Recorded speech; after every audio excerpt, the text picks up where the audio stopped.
back in 1992, my parents bought me what may well have been my last issue of Your Sinclair. Being 9 at the time, the magazine usually got sidelined for boring car journeys. The big thrill of magazine gaming, for me, was that cover tape. And this was a good one, featuring a couple of full games I consistently played but actually had no idea how to play them, Dark Star and Mission Omega, as well as a handful of demos, the addictive Astro Ball, the gorgeous but ridiculously difficult Addams Family, and a demo of Captain Dynamo. Now I really wanted to like both Captain Dynamo and Addams Family because they were two of the best looking Spectrum games I think I'd ever seen, and the artwork for Captain Dynamo alone had me hooked. It just looks so child-friendly and playable. Look at the cute animation of your man, look how fluid and well-designed it feels. By 1992, the Spectrum was close to the end of its commercial life, and it's a shame because comparing a game like Captain Dynamo to games that came out 10 years prior, the difference is staggeringly obvious. Unfortunately, while I played Captain Dynamo a lot more than the Addams Family, I was impressed, but I didn't fall head over heels for it, and I could never quite remember why. Even loading it back up today, there's a great sense of immediacy to the action. The main character is a little slow, sure, but in terms of how it feels to play, it's not dissimilar to something like Bomb Jack. Floaty, but with a degree of control to it. The main issue, and as usual your mileage may vary here, but it's a complaint I seem to have to drag out consistently when reviewing Spectrum games: difficulty. My god, is this game a tough nut to crack. It might look all sweet and endearing, but this game feeds off your frustration. I swear to god, it's some sort of emotional vampire. It becomes fairly apparent that this is the case within about a minute. Each of Captain Dynamo's levels are vertical hellscapes which you have to climb up, collecting diamonds as you go. You start off with -4 lives and you get an extra life every time you splash holy water on the cassette.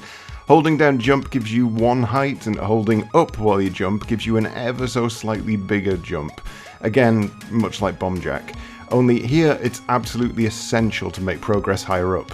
On the way, you may come across these secret rooms, and it's the very first one I found that made me realise the game was going to drag me through a hedge backwards. Just look at this.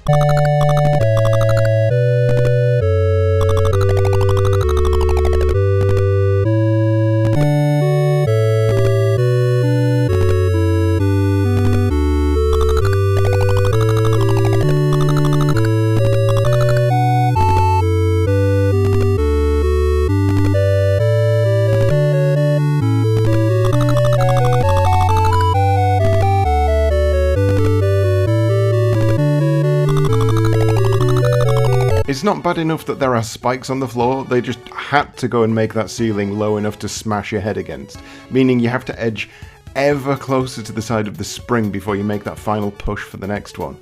Fair play to the devs for at least giving me a heads up that I'm going to be chewing my own teeth for the next half an hour. The game consistently puts me in mind of something like Rick Dangerous. It's not quite as gotcha as that game is, but it's definitely not something you're going to breeze through without a lot of practice and a lot of memorization. There's only 6 levels here, so they went with the classic penis way of thinking.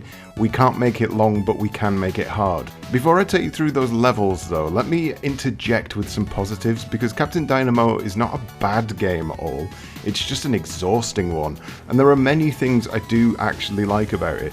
Captain Dynamo himself looks great, with good animation on both him and the enemies. The vertical level systems are a cool departure from the standard left to right. The UI looks gorgeous. I mean, look at that big diamond. That is a lovely big diamond, is that? There's some cool mechanisms you can use in each of the levels, like this grappling hook that pulls you along. The levels are pretty generous with checkpoints, although they're not exactly generous with lives, so that's often a moot point. But no, positives, we're doing positives.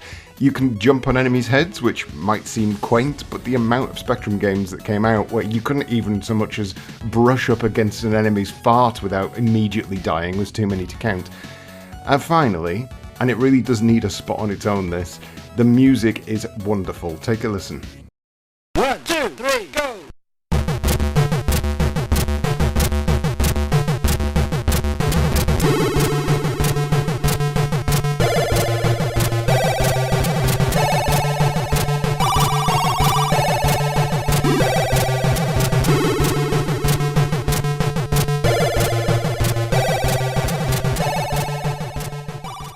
So, If you've got the skills, the pokes, or the save states to make it through level 1, you are whisked off to what I believe is called level 2. Things are going fine for all of 10 seconds until I come across these things. How the friggin' hell do I get past these? Can I jump over them? Of course I can't. I wish I could duck. Oh, I can duck. Well, that'll teach me for not reading the manual and going by my own memory. Get good at avoiding these guys, because you'll be seeing them a lot. Some might say too much. Further up, we have these pinball bouncers. You might think this looks awkward to navigate, but you ain't seen nothing yet. Conveyor belts, grappling hooks, and a final section that really wants you to jump on this spring here. Why would it want you to do that? Oh, I see. Okay, maybe my comparisons to Rick Dangerous aren't too far off the mark after all, you devilish swine. Level 3. There's a pit here with some diamonds in that you'd have to be an absolute madman to even bother with. There's a secret room here that is far easier to deal with than the secret room on the first level. Good balancing there. We're introduced to these crushing mechanisms, which, I'll be honest, I just fluked it past them first time. There's probably a pattern, but I'm not sticking around to find out. And that's you roughly halfway through the game now, so it's time to get deadly. Spikes everywhere, that'll do. Chuck in some moving platforms with barely any room to maneuver, and you've just entered the pain zone. Here we have vertical crushers. They're not too much of a pain to deal with, but don't worry, they get worse. Once you bypass those things, hop into the exit and prepare to eat dirt. Level 4 starts off with an enemy charging straight at you just because they can. Why not? Take that and party. If your reactions are slow, you might just get smashed again because the respawn time is pretty much instant. You'll notice some of the platforms are purple, and walking on this stuff reduces your slow movement speed down to pensioner levels. It's not an issue here, but it will be later on. The difficulty hasn't quite spiked yet. These crushers with awkward hitboxes ought to do it.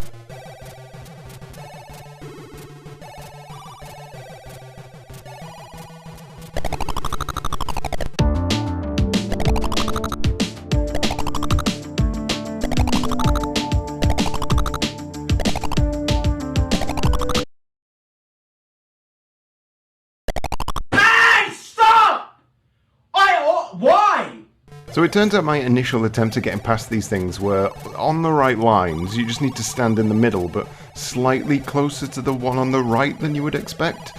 Thanks, game. Oh, hello, purple floor. Fancy seeing you here, below these circular saws that I have to duck under. I mean, this doesn't even increase the difficulty. It just makes everything slower. Okay, maybe it does increase the difficulty. Level 5, the penultimate stage, and prepare yourselves, because things start off okay. A room full of diamonds and springs, no problem at all, and I already know how to get past these crushers. God damn it! I already know how to get past these... Shit! And I already know how to get past these crushers, so that's no problem.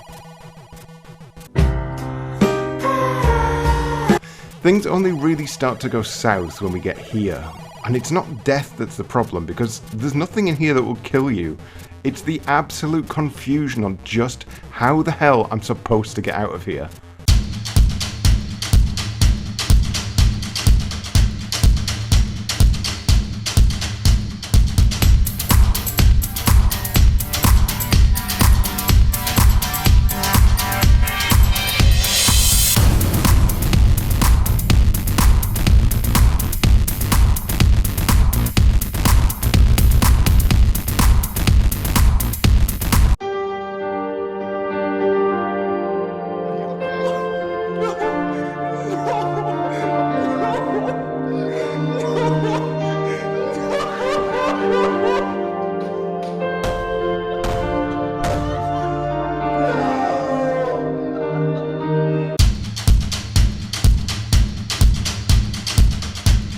It was at this point that I went to YouTube and watched somebody else complete this section. It turns out that you need to jump at these green things backwards. No idea how you're supposed to know to do that, but even with that knowledge in mind, there's certain sections in which you have to quickly maneuver yourself into position so you don't get flung back down again. Once you get the hang of it, it's actually a pretty simple section to get through, and thank God I don't need to go through all of that again. God! Damn it. Okay. Stage 6, the final showdown, and it's more of the same, honestly. All of Captain Dynamo's tricks are on the table, and this level just throws them all at you. You even get this lovely platform that kicks you off for no real reason if you don't jump at the right time. Thanks for that. Another secret area that is 10 times easier than the first secret area. I mean, the conveyor belts aren't even leading toward the spikes. What is going on with these rooms? They need switched around. Put this one at the beginning of the game, damn it. Speaking of which, remember the low ceiling issue in that first secret room? Yeah, that's back again. Oh, and a spring that leads to death, depending on random chance.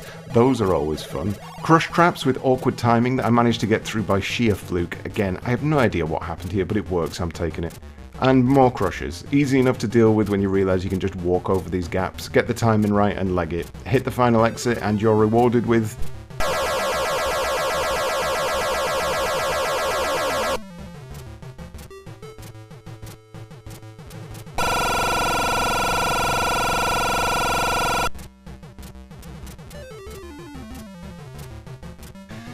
the same game again. No end screen. No thanks. Captain Dynamo received a pretty positive set of reviews on release, scoring between 80 to 90% in all the magazines. There's nothing particularly noteworthy about any of the reviews because honestly, the score is completely fair, especially considering the budget price of $3.99. There's an awful lot to like in Captain Dynamo if you're the sort of person who enjoys this exact kind of thing. A punishing memory test that keeps your reflexes on the edge of the seat. As well as Rick Dangerous, there's also a lot of similarities here with Bubble Dizzy, which is no surprise considering it's made by the same guys. But here, they've taken that rising vertical concept and honed it. Bubble Dizzy often felt like random chance, and it was also incredibly easy. Captain Dynamo feels like a structured torture dungeon. Very well made, but bugger me does it hurt.